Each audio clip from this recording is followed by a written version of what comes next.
Llevo 23 minutos viendo el cursor parpadear. 23 minutos. Es una rayita negra que aparece y desaparece sobre un documento en blanco y les juro que se burla de mí. Tiene un ritmo como de electrocardiograma que dice: eres escritora, pero ¿a qué costo? Tengo una fecha de entrega, un deadline pues. Bueno, en realidad tengo como 6. Autoimpuestas, por supuesto. Ni creas que tengo contratos con grandes publicaciones. Pero la que me quita el sueño hoy es una en particular, la del guión de este podcast. Y en lugar de escribir, lo que hago es levantarme a preparar café. Claro, no puede ser cualquier café, tiene que ser de la mezcla africana porque los artistas tomamos café artesanal. Ok, en realidad es mi pretexto para moler café y dejar más tiempo sin página hecha.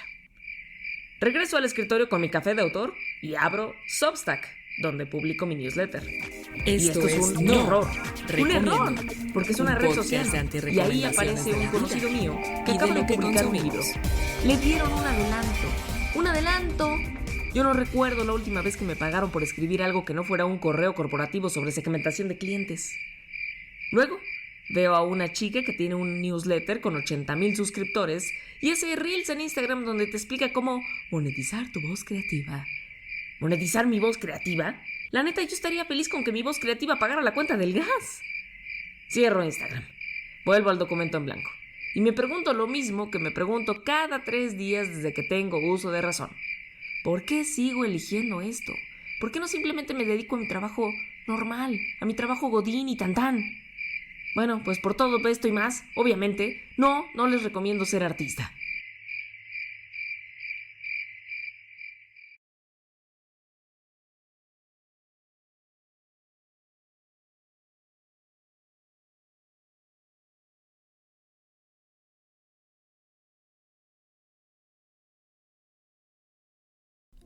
Bienvenidos a este nuevo capítulo de No Recomiendo. Hoy les doy la bienvenida también al peor plan de carrera del mundo, en nuestro primer acto. Déjame explicarte por qué este tema me toca el nervio más sensible que tengo. Yo soy escritora. No escritora de publicó 3 novelas en Penguin Random House. Escritora de ha publicado cosas aquí y allá, tiene un podcast, tiene un newsletter, se duerme tarde a escribir después del trabajo y a veces también antes del trabajo y a veces en lugar del trabajo. No le digas a mi jefe. Soy artista como lo es la mayoría de los artistas reales, en los márgenes, en los ratos libres, con una chamba de día que paga las cuentas y una vocación de noche que paga satisfacción espiritual. Que a ver, el espíritu está muy bien, pero en el súper no aceptan buenas vibras como forma de pago. Y mira, no estoy sola en esto. Según la encuesta de Authors Guild de 2023, que es básicamente el gremio de escritores más grande de los Estados Unidos, la mediana de ingresos que un escritor recibe exclusivamente por sus libros es de $2,000 al año. $2,000 al año, o sea, 40,000 pesos mexicanos por 12 meses de trabajo creativo. Te sale más rentable vender gelatinas afuera del metro. ¿Y sabes qué es lo peor? Que el mercado global del arte mueve $57,500 millones al año, según el reporte de Art Basel y UBS de 2025. El dinero existe, el dinero está ahí, solo que no llega a quienes crean la obra. Básicamente, trabajo en una panadería donde nunca alcanzaré a comerme un pancito o un bolillo. Hoy te voy a contar por qué ser artista es estadísticamente una de las peores decisiones financieras que puede tomar un ser humano, pero también por qué filosóficamente es una de las actividades más importantes de la existencia, y por qué psicológicamente también te podría destruir en el intento. Pero hay esperanza, vamos a verlo. Además, recorreremos esta historia desde la filosofía, la psicología y la economía. Les prometo que habrá historias que no van a creer. Así que empecemos por donde empiezan todas las cosas que nadie entiende, la filosofía. Y esto me lleva a el segundo acto, porque llevamos 2,400 años desconfiando de los artistas. Antes de esto, una cosa rápida. Hace poco fui a una cena donde alguien me preguntó a qué me dedicaba. Dije, escribo. La persona asintió con cara de, qué interesante. Una pensaría que su siguiente pregunta habría sido, ¿qué escribes?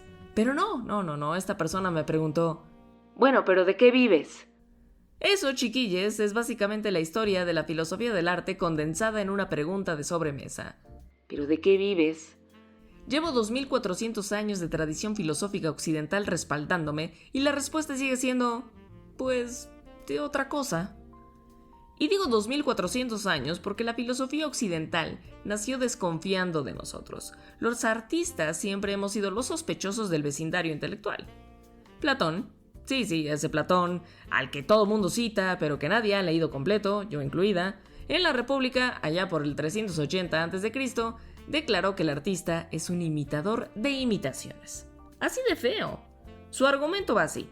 Dios crea la forma ideal de la cama. El carpintero fabrica una cama real y el pintor acaba pintando una cama. Por tanto, el pintor está a 3 niveles de distancia de la verdad. 3 es el teléfono descompuesto de la realidad. Y además, dice Platón, los poetas apelan a la parte irracional del alma. O sea, somos peligrosos porque movemos emociones en vez de razones. Y por tanto, hay que corrernos de la ciudad ideal. Si lo piensan, ese desprecio platónico resuena cada vez que alguien te dice ¿y de eso se puede vivir? Es la misma desconfianza. El arte como actividad no productiva, no esencial, decorativa en el mejor de los casos. Por suerte, llegó Aristóteles a matizar un poquito. En la Poética, alrededor del 335 a.C., Aristóteles propone 2 conceptos que me gustan mucho. El primero es la catarsis, esa purificación emocional que sentimos cuando vemos una buena tragedia. Lloras en el cine y sales mejor persona, o al menos algo más ligera. El segundo es la poiesis, que es el acto de crear como actividad productiva. Para Aristóteles, la poesía es más filosófica que la historia, porque revela verdades universales, no solo lo que pasó, sino lo que podría pasar. Ahí ya me siento un poco más validada. Me da el derecho de andarle jugando a la vidente escribiendo distopías. Pero el que de verdad nos complicó la existencia a los artistas fue Kant. En su crítica del juicio de 1790, Kant establece 2 ideas que van a definir al artista moderno y a jodernos para siempre. La primera, el desinterés estético. Apreciamos lo bello sin interés utilitario. Es decir, vemos un cuadro en un museo, por decir algo, y decimos, ¡qué bello! Y ya, no decimos, ¿para qué servirá esto? Si acaso, si lo vemos en una galería, podríamos decir, se vería muy chido en la sala de mi casa. Pero no es algo propiamente útil. El arte vale por sí mismo, no porque sirva para algo. Y la segunda cosa peligrosa que dijo Kant fue, el genio como el talento que da la regla al arte. Un don natural que no se puede enseñar. Aquí nace filosóficamente el mito del artista como ser excepcional, tocado por algo que trasciende lo mundano. ¿Ves la trampa? Kant dice que el valor del arte reside en no tener utilidad, pero el capitalismo contemporáneo exige que todo sea instrumentalmente útil y comercialmente viable. Es como si te hubieran dicho, tu valor está en que no vales dinero. ¡Genial! Gracias, Immanuel. ¿Cómo se ve que nunca saliste de tu pinche pueblo? Vielen Dank. Y luego viene Hegel. En sus lecciones sobre estética, publicadas después de su muerte en 1835, dice algo que siempre se cita mal. No dijo que el arte está muerto, como mucha gente dice. Lo que escribió es más sutil y, francamente, un tanto más devastador. Cito: para nosotros, el arte ya no cuenta como el modo más alto en que la verdad se procura existencia. O sea, el arte no desaparece, pero pierde su trono como vehículo supremo de la verdad. Ha sido superado por la filosofía y la ciencia. Imagínate eso, te están diciendo que tu oficio ya tuvo su momento de gloria y que ahora es, en el mejor de los casos, entretenimiento refinado. Arthur Danto, ya en el siglo XX, actualizó esta idea diciendo que el arte terminó cuando Warhol escribió las Brillo Boxes en 1964. O sea, si todo puede ser arte, el arte pierde su estatus especial. Y si todo es especial, pues evidentemente nada lo es. Pero hay 2 filósofos del siglo XIX que le dan la vuelta a esto de manera genial. Sí, todavía hay esperanza. Bueno, Schopenhauer, en El mundo como voluntad y representación, dice que toda la existencia es sufrimiento, impulsada por una voluntad ciega e insaciable. Un verdadero optimista el señor.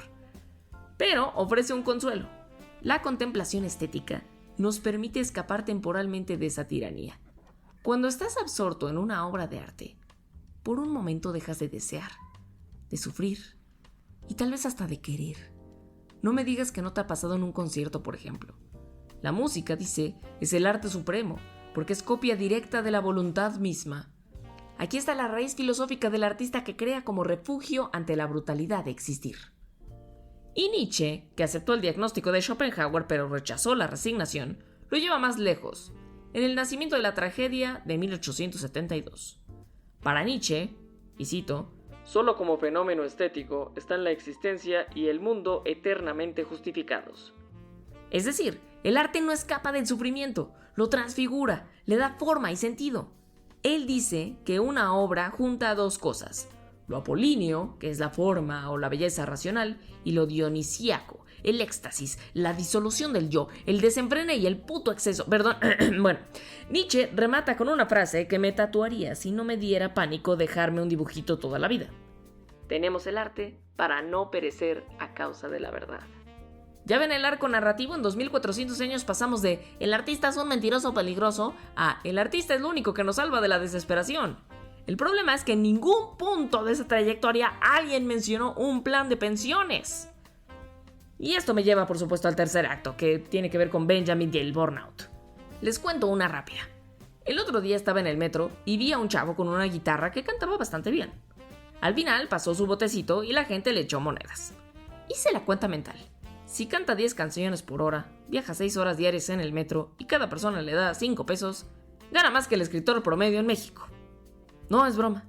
Luego hice la cuenta mental del salario escritor mexicano y me deprimí tanto que le eché 20 pesos al guitarrista por solidaridad gremial. Bueno, si los filósofos clásicos ya sospechaban del artista, los del siglo XX vieron venir el desastre completito. Walter Benjamin tiene un ensayo llamado La obra de arte en la época de su reproductibilidad técnica, que es un título rimbombante para una cosa que cambió nuestra manera de pensar acerca del arte. Este hombre, en 1935, acuñó el concepto de aura. El aura es eso irrepetible, único, que tiene la obra original. El cuadro que está ahí, en ese museo, con esa luz, con esa historia.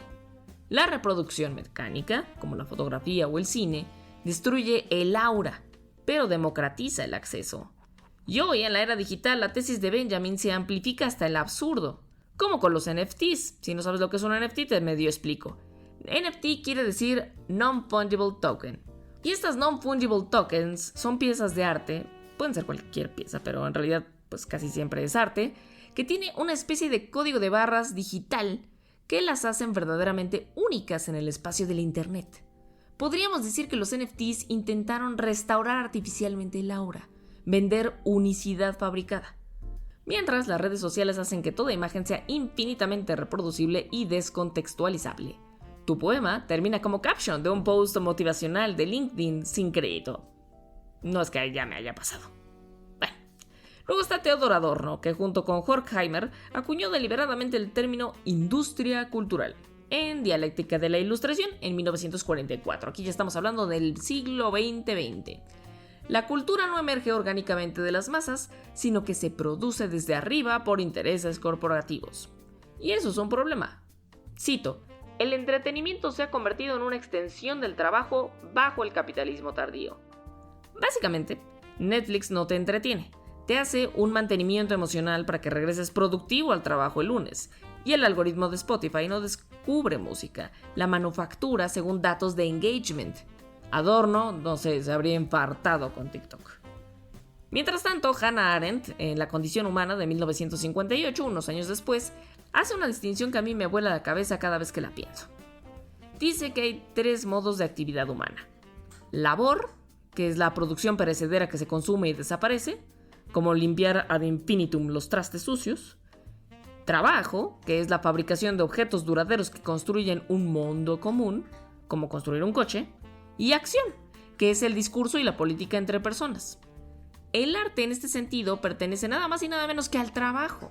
El artista le da permanencia a lo que de otro modo sería fugaz. Una novela, por ejemplo, captura algo que existió por un instante y lo hace durar siglos. Pero la modernidad ha impuesto el triunfo del consumo. Todo se produce para ser devorado y desechado. Cuando el escritor, por ejemplo, crea para Instagram o para Wattpad o para donde quieran, es un contenido perecedero o consumible que desaparece en 24 horas, pierde su función arendtiana de construir permanencia. Estamos creando para el olvido. También este podcast es construir para el olvido, a menos que seas un escucha en 2030 que se topó con este episodio por obra y gracia divina. Cállame la boca en los comentarios, ándale. Igual manifiéstate en los comentarios aunque me estés oyendo en 2026, estaría muy bonito. Y Heidegger, en El origen de la obra de arte, propone que el arte no es representación, sino un desocultamiento de la verdad. Un cuadro de zapatos de campesino de Van Gogh no representa zapatos, revela todo el mundo del trabajo rural. La belleza es un don fatídico de la esencia de la verdad, escribe. Bien lo decía V de Venganza, los artistas decimos mentiras para contar verdades.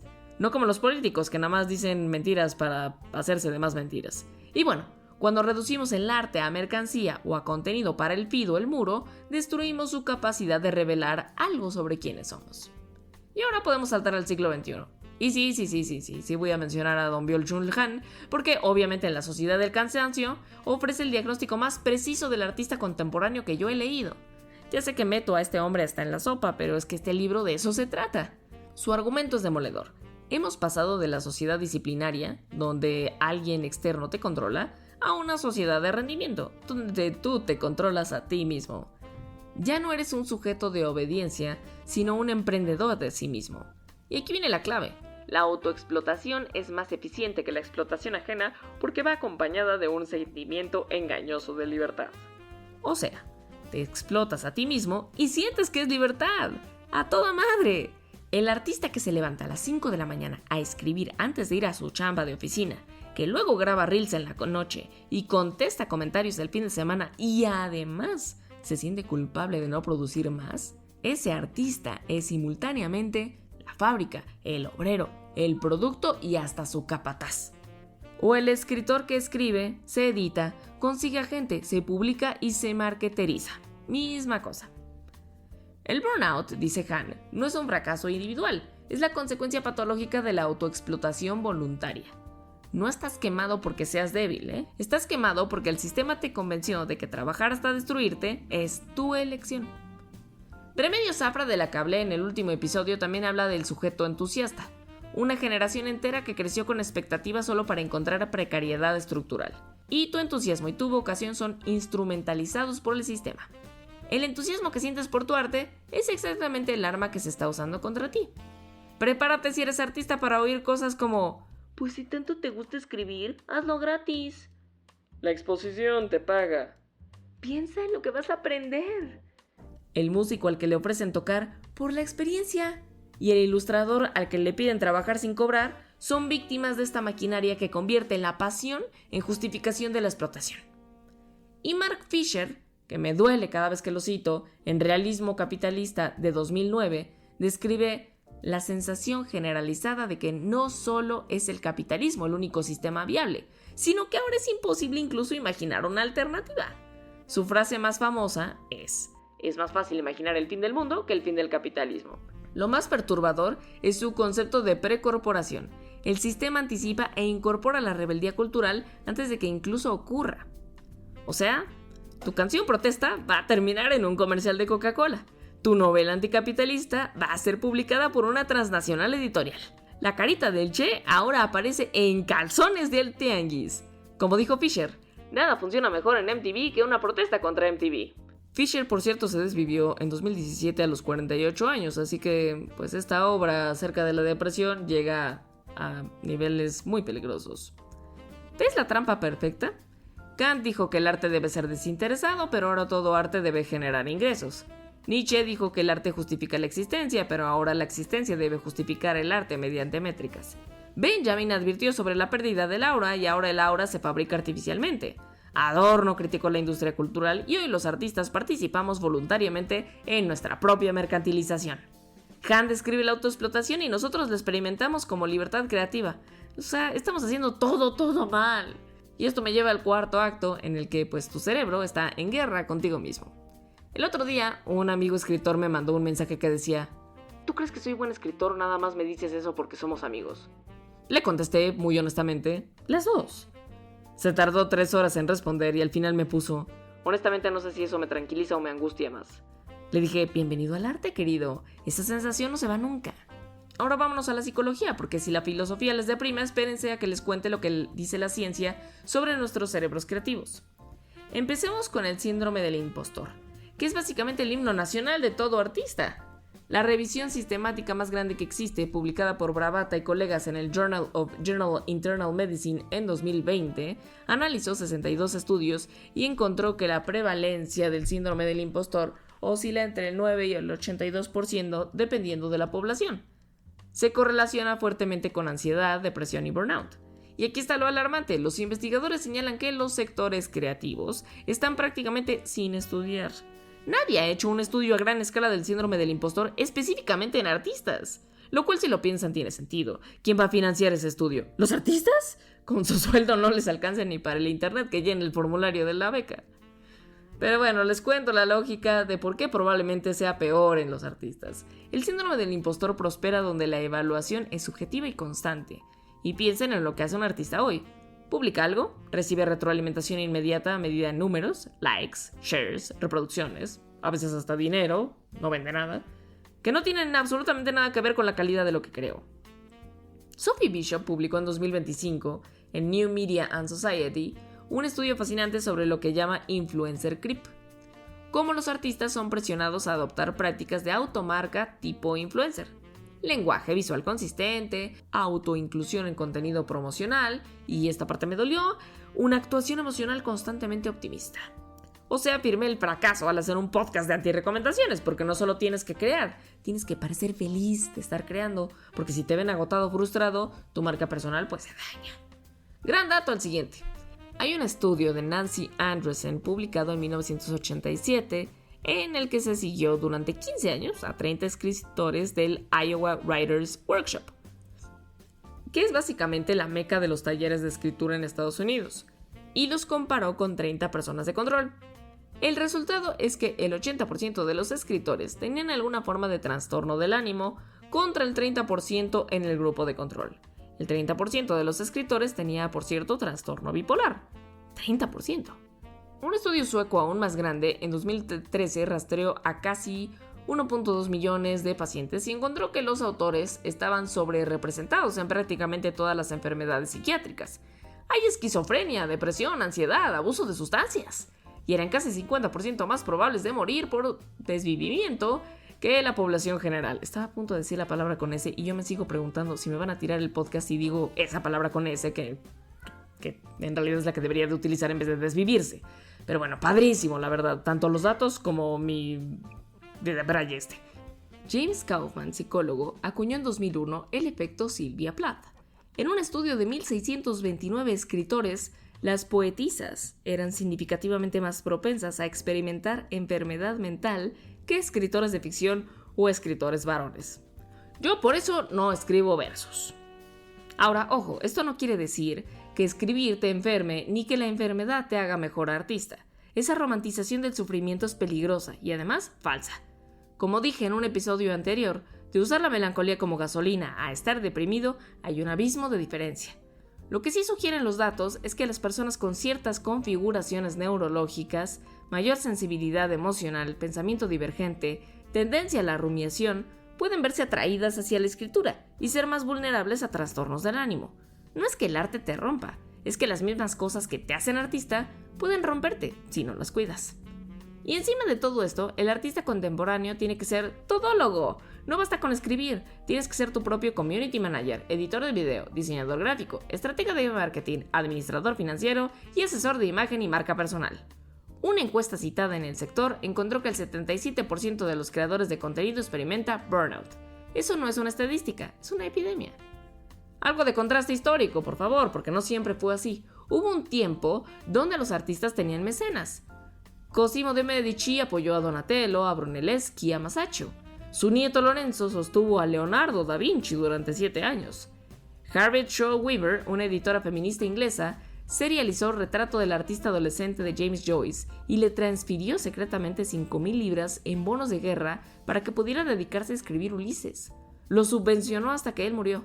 Sin Weaver no hay Ulises, así de simple.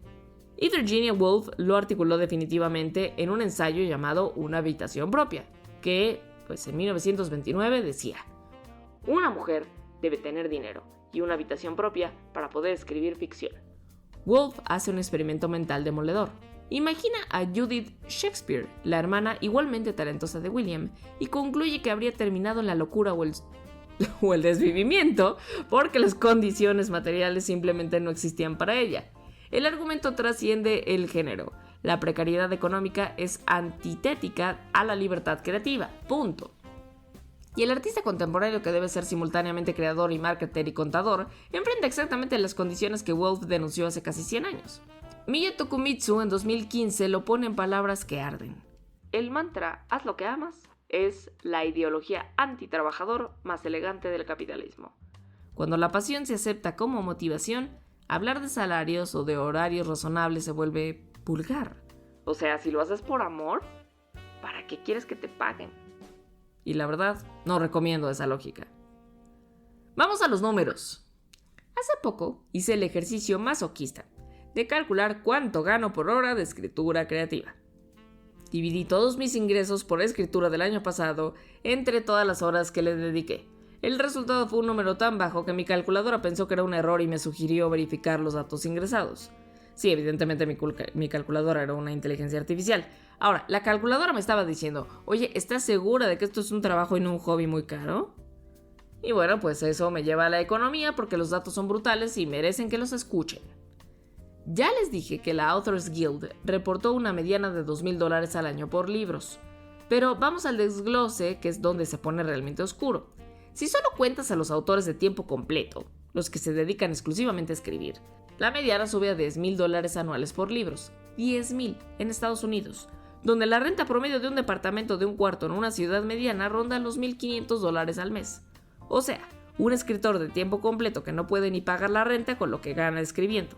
Y si sumas todo lo relacionado con escritura, como enseñanza, edición, conferencias, talleres, la mediana sube a 20,000, que sigue siendo más o menos la mitad de lo que necesitas para vivir con roommates en Brooklyn. El 10% superior de autores establecidos gana una mediana de $275,000 por libros. El 50% inferior gana una mediana de $3,300. Y a eso súmale que la brecha racial es brutal. Los autores negros tienen una mediana de $2,412. Autores blancos, $10,985. La desigualdad no es solo de talento, es estructural y societal. Pero bueno, mucho Estados Unidos. ¿Y qué pasa en México? Bueno, en México. Según datos de la Encuesta Nacional de Ocupación, el salario promedio mensual de escritores y críticos literarios fue de 4,910 pesos mexicanos. 4,910 pesos al mes. Esos son unos $245 más o menos. La fuerza laboral total registrada como escritores y críticos literarios en México es de 2,490 personas, en un país de 130 millones de habitantes. Las regalías por libro en editorial tradicional mexicana oscilan entre 15 y 30 pesos por ejemplar vendido. O sea, un escritor que vende 2,000 copias, que en México es un número casi imposible, ganaría 60,000 pesos totales, antes de impuestos, por un libro que le tomó, digamos, 2 años escribir.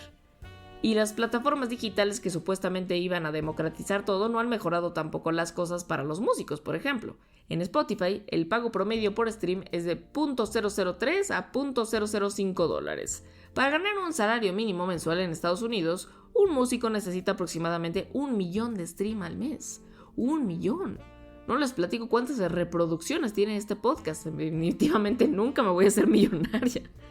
Pero bueno, aprovechando, me regalas 5 estrellitas y compartes esto con algún aspirante artista. A lo mejor en una de esas, pues, no me hago rica, pero pues, .003, algo de dólar, no está mal, ¿no? Bueno, otra plataforma tampoco es la solución, ¿eh? Tomemos el caso, por ejemplo, de Patreon, una de las más famosas. Básicamente esta es una plataforma en la que un artista se suscribe y desde ahí recibe dinero que otros más le donan. Bueno, no que otros artistas le donan, sino que el pueblo le dona.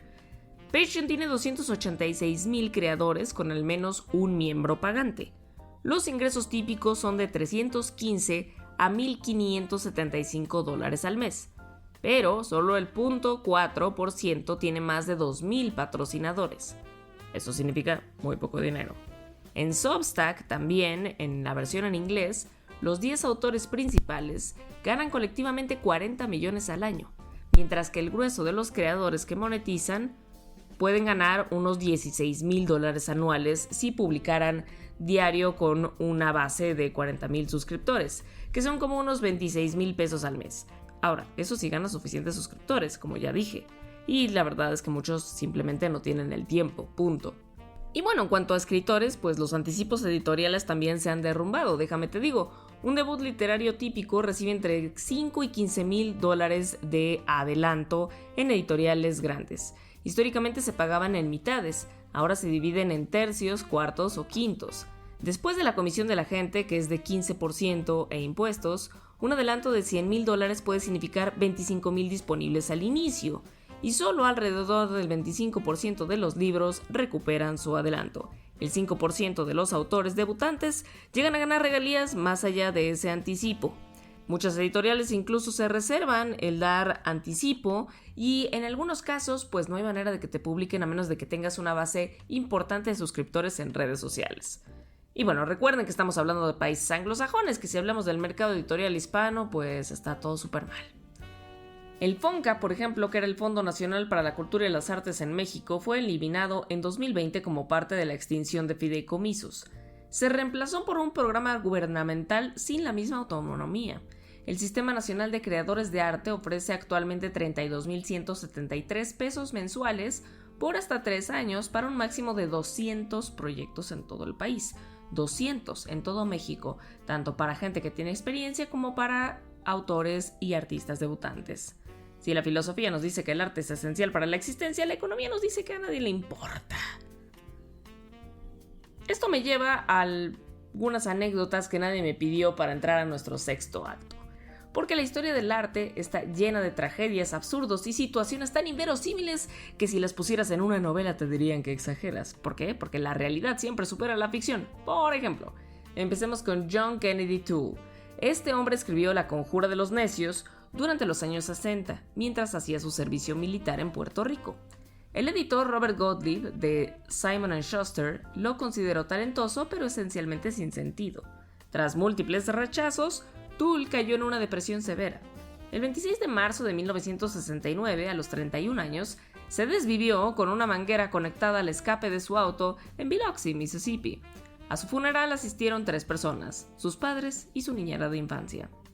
Su madre Thelma pasó años acosando editoriales, literalmente yendo oficina por oficina, hasta convencer al novelista Walker Percy de leer el manuscrito sucio y arrugado. Percy escribió después que seguramente no era posible que fuera tan bueno. Louisiana State University Press lo publicó en 1980 con un tiraje de 2.500 copias. En 1981, solo un año después, Toole recibió el Pulitzer de ficción. Póstumo. El libro, hoy, ha vendido más de 1,5 millones de copias en 18 idiomas. Por cierto, hay un detalle macabramente cómico. Múltiples intentos de adaptación cinematográfica han sido llamados malditos. John Belushi, John Candy y Chris Farley fueron elegidos para protagonizar y los 3 murieron antes de que la producción empezara. La novela, pues, sigue sin película. Por otro lado, tenemos el caso de Jerzy Kosinski, que realizó un experimento algo triste. Envió su propio bestseller, Steps, bajo seudónimo a 13 agentes literarios y 14 editoriales. Todos lo rechazaron, incluyendo Random House, que lo había publicado originalmente. El sistema literario no puede reconocer su propio éxito sin el famoso nombre adjunto. También podemos hablar de Arthur Rimbaud, que quizás sea el caso más extremo de abandono artístico en la historia. Victor Hugo lo llamó un Shakespeare infantil. Entre los 15 y los 20 años escribió Una temporada en el infierno e Iluminaciones, 2 de las colecciones poéticas más influyentes de la historia, déjenme les digo. Tuvo un romance tumultuoso con Paul Verlaine que terminó disparándole en la muñeca. Y a los 20 años simplemente dejó de escribir, completamente. Se convirtió en comerciante de café y armas en Etiopía. Sus cartas posteriores no contienen una sola referencia a la poesía. Llamó a su vida literaria anterior absurda, ridícula y repugnante. Murió de cáncer a los 37 sin haber escrito una línea más de poesía. Si Nietzsche hubiera conocido a Rimbaud, le habría dado un coscorrón.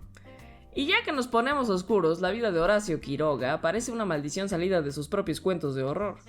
Su padre murió en un accidente de casa cuando él tenía 3 meses.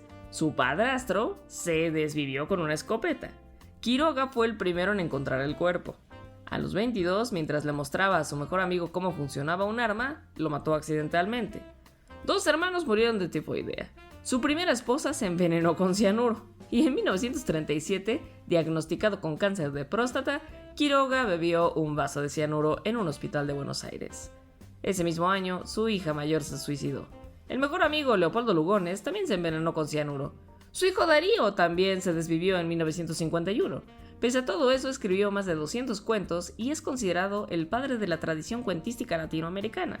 Y digo pese a todo, pero quizá debería decir a causa de todo. No lo sé.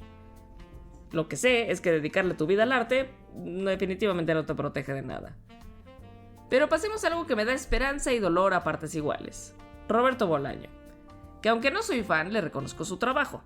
Llegó a México a los 15 años, dejó la escuela para ser escritor. En España trabajó como lavaplatos, vigilante en algunos campings, botones, recolector de basura y vendedor de bisutería. Jorge Herralde, su editor, lo describió como un profesional provocador temido en todas las editoriales, aunque no era nadie. Sabiendo que tenía una enfermedad hepática terminal, tomó una decisión radical en 1992: vivir exclusivamente de la literatura. Se obsesionó con los concursos literarios, enviando los mismos cuentos a múltiples certámenes cambiando los títulos.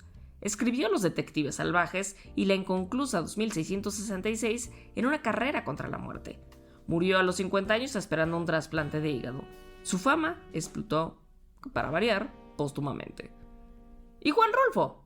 Él trabajó como archivista, agente de migración y agente viajero de neumáticos durante jornadas de 14 horas.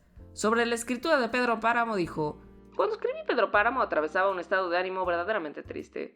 Me sentía desgastado físicamente como una piedra bajo un torrente. Obtuvo 2 becas consecutivas del Centro Mexicano de Escritores que le permitieron publicar tanto El Llano en Llamas como Pedro Páramo.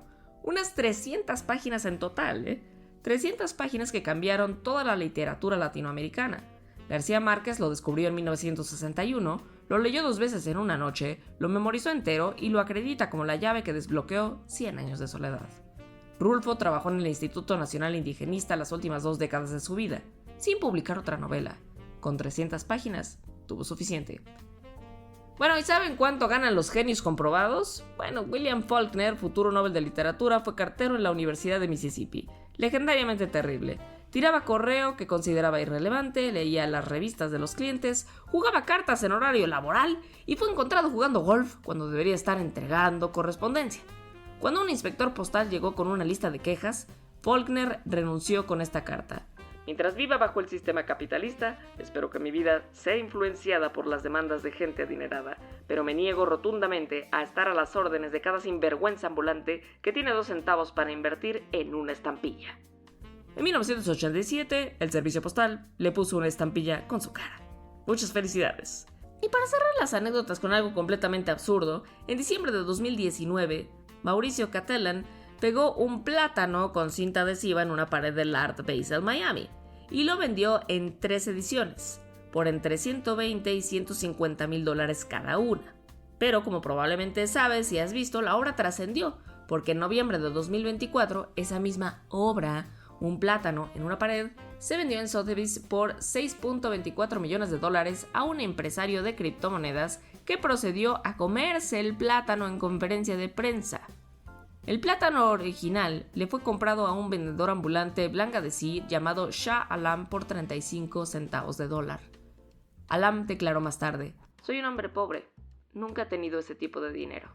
Se refería a los 35 centavos. Ese dato me parte el alma y me da risa al mismo tiempo, que es, creo, la única respuesta emocional coherente ante la economía del arte.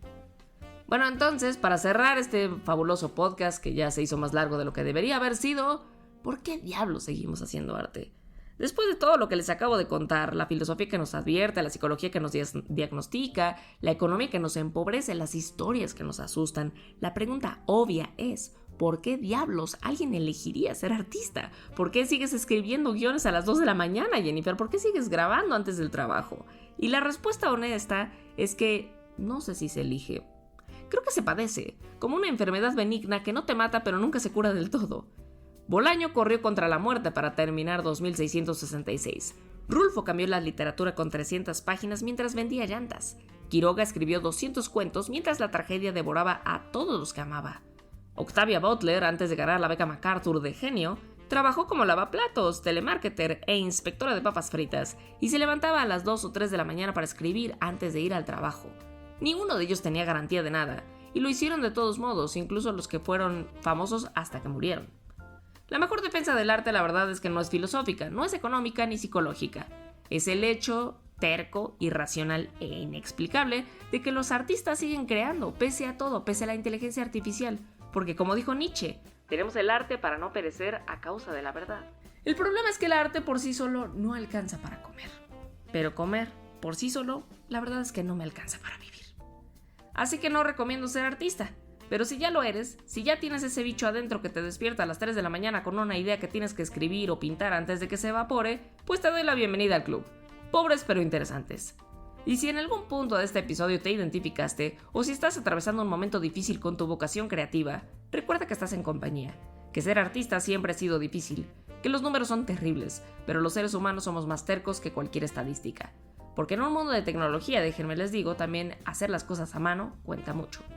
Y si quieres seguir hablando de estas cosas, del arte, de la vida, de por qué insistimos en hacer cosas que estadísticamente son terribles ideas, nos leemos el miércoles en Escríbeme Pronto, o nos escuchamos. Es la newsletter hermana de este podcast, que también es un podcast, que se publica en Substack y que puedes escuchar en cualquier plataforma de audio. Ahí probablemente hable de cómo sobrevivir emocionalmente al acto de crear sin perder la cordura, o lo que me queda de ella. Recuerda que yo soy Jennifer McNamara, conocida en los bajos mundos del internet como Geeknifer, y que puedes mandarle este episodio a ese amigo artista que necesita sentirse acompañado en su precariedad, o a tu tía que sigue preguntándote cuándo vas a estudiar algo de verdad. Ponle 5 estrellitas a este episodio, y si tienes 2 centavos para invertir en una estampilla, pues qué gusto, porque a Faulkner no le habría importado. Nos escuchamos muy pronto la próxima semana, de ser posible. ¡Besos! Esto fue No Recomiendo, un podcast de antirrecomendaciones de la vida y de lo que consumimos.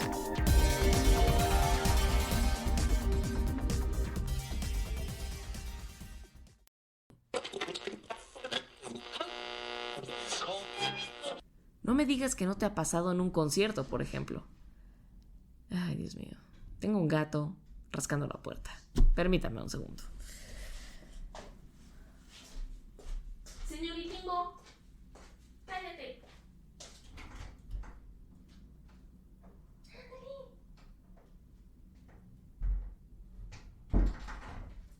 Guardamos el silencio, ¿eh? Nada de estar haciendo ruido. Decía yo que... Ajá.